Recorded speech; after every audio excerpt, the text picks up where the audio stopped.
Branded ഷൂസുകളുടെയും modern ചെരുപ്പുകളുടെയും വിപുലമായ ശേഖരവുമായി അന്ന സ്പോർട്സ് ആൻഡ് ഷൂസ്.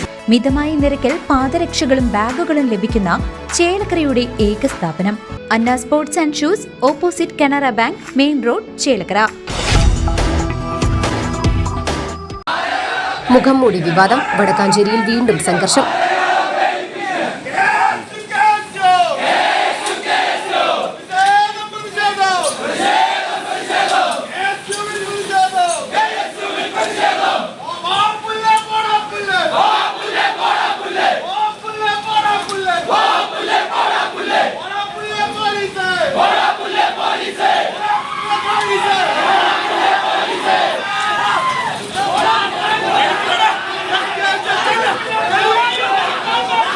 വിദ്യാർത്ഥികളെ ഭീകരവാദികളെ പോലെ മുഖംമൂടിയണിയിച്ച് കോടതിയിൽ ഹാജരാക്കിയ പോലീസ് നടപടിയിൽ പ്രകോപിതരായ KSU പ്രവർത്തകർ നടത്തിയ പോലീസ് സ്റ്റേഷൻ മാർച്ച് സംഘർഷാവസ്ഥ സൃഷ്ടിച്ചു.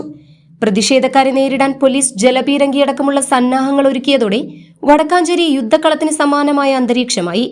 കഴിഞ്ഞ ദിവസം SFI പ്രവർത്തകരെ ആക്രമിച്ച കേസിലെ പ്രതിയായ KSU ജില്ലാ വൈസ് പ്രസിഡന്റ് ഗണേഷ് ആറ്റൂർ ഉൾപ്പെടെയുള്ളവരെ പോലീസ് അറസ്റ്റ് ചെയ്തതു മുതലാണ് പ്രശ്നങ്ങൾ ആരംഭിച്ചത്. അറസ്റ്റിലായ വിദ്യാർത്ഥികളെ കറുത്ത തുണി കൊണ്ട് മുഖം മറച്ചും കൈകളിൽ വിലങ്ങിട്ടും കോടതിയിൽ ഹാജരാക്കിയ പോലീസ് നടപടി പൊതുസമൂഹത്തിൽ വലിയ പ്രതിഷേധത്തിന് വഴിവെച്ചിരുന്നു. പോലീസിന്റെ ഈ നടപടിയെ മജിസ്ട്രേറ്റ് കോടതി രൂക്ഷമായി വിമർശിക്കുകയും SHO ഷാജഹാനെ കാരണം കാണിക്കൽ നോട്ടീസ് അയക്കുകയും ചെയ്തിരുന്നു. പോലീസിന്റെ ഈ കിരാത നടപടിയിൽ പ്രതിഷേധിച്ചാണ് KSU പ്രവർത്തകർ വടക്കാഞ്ചേരി പോലീസ് സ്റ്റേഷനിലേക്ക് മാർച്ച് നടത്തിയത്. പ്രതിഷേധ പ്രകടനവുമായി എത്തിയ പ്രവർത്തകരെ മാരിയമ്മൻ കോവിലിന് സമീപം പോലീസ് ബാരിക്കേഡ് കെട്ടി തടഞ്ഞു. പ്രകോപിതരായ പ്രവർത്തകർ ബാരിക്കേഡ് മറികടക്കാൻ ശ്രമിച്ചതോടെ പോലീസും സമരക്കാരും തമ്മിൽ ഏറ്റുമുട്ടി.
സ്ഥിതിഗതികൾ നിയന്ത്രണാതീതമാകാൻ സാധ്യതയുണ്ടെന്ന് കണ്ടതോടെ പോലീസ് ജലപീരങ്കി തയ്യാറാക്കി നിർത്തി.